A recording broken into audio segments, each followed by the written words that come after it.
দুজনের সম্পর্ক গড়েও এসেছিলেন আলোচনায়। দেশ জুড়ে ভাইরাল এই জুটির বিচ্ছেদ গড়ায় আদালত পর্যন্ত। প্রেম ভালোবাসা দ্বন্দ্ব মামলা সব মিলিয়ে বিতর্কের পর বিতর্ক আর সমালোচনায় বিদ্ধ দুই নাম লায়লা ও মামুন, দুজনেই জনপ্রিয় টিকটকার। সম্পর্ক যখন চরম অবনতিতে তখন মামুনের বিরুদ্ধে শারীরিক নির্যাতনের অভিযোগ এনে ধর্ষণ মামলা করেন লায়লা। এরপর আদালতেই মুখোমুখি হন দুজন। সম্প্রতি লায়লার করা মামলায় জামিন পেয়েছেন মামুন। সেদিন আদালতেও নিজের মামলার সুষ্ঠু বিচার দাবি করেন লায়লা। ওর আর আমার মধ্যে যে একটা রিলেশন ছিল তার মাঝখানে আমাদের ব্রেকআপ হয়ে গেছে।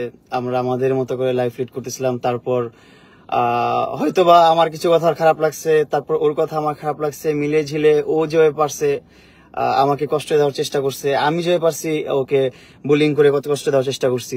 তারপর এখন যে জিনিসটা চলতেছে যে সবকিছুর মধ্যে যে মামলা মোকদ্দমার বিষয়টা, যে মেইন টপিক যেটা আমরা বলছি, যেটা নিয়ে আজকে লাইভে আসা, আমিও আমার দিক থেকে আমি বলতেছি যে আগামীকালকে আমরা একটা প্রেস কনফারেন্সও করতে পারি। অবশ্য সবাই যত আমাদের প্রেস ভাই বন্ধুরা আছে তারা আসবে, তাদেরকে নিয়ে আমরা কথা বলবো। তবে কিছুদিন যেতে না যেতেই এবার একসঙ্গে দেখা মিলল দুজনের। হাসি খুশি একে অন্যকে ক্ষমা করার ঘোষণাও দেন দুজন। আমরা যেটা চাচ্ছি যে আমাদের দুজনের ঝগড়াঝাটিটা এমন খারাপ পর্যায়ে চলে গেছে যে এটা একেবারে আমরা আইনের সহায়তার পর্যায়ে চলে গেছিলাম, যে আমি একটা আইনি সহায়তা নিব, এরকম খারাপ সিচুয়েশন। এবং ও নিয়েছেও, আমি অলরেডি নিয়েছি, এবং ওর নামে 100 কোটি টাকার একটা মানহানি মামলাও হয়ে গেছে।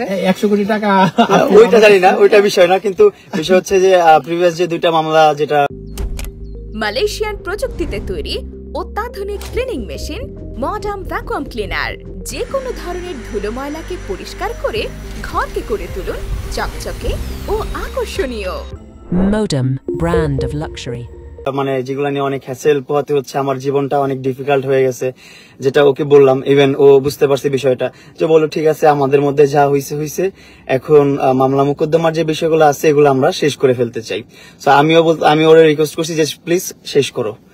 ও বলতেছে ঠিক আছে শেষ করে ফেলি। সবাইকে চমকে দিয়ে আবার একসঙ্গে সামনে এলেন আলোচিত এই জুটি। রোববার লাইভে এসে তারা বলেন, আমাদের মধ্যে সব মিটমাট হয়ে গেছে, আমরা সব ঠিক করে ফেলেছি। সেহরিতে লাইভে এসে প্রিন্স মামুন আর লায়লা জানান, তাদের ঝগড়া এতটাই বাজে পর্যায়ে চলে গিয়েছিল যে আইনি সহায়তা নিতে হয়েছিল, কিন্তু তারা এখন সব মামলা মোকদ্দমার ঝামেলা শেষ করে আবার দুজন একসাথে থাকতে চান। VOD Bangla news desk.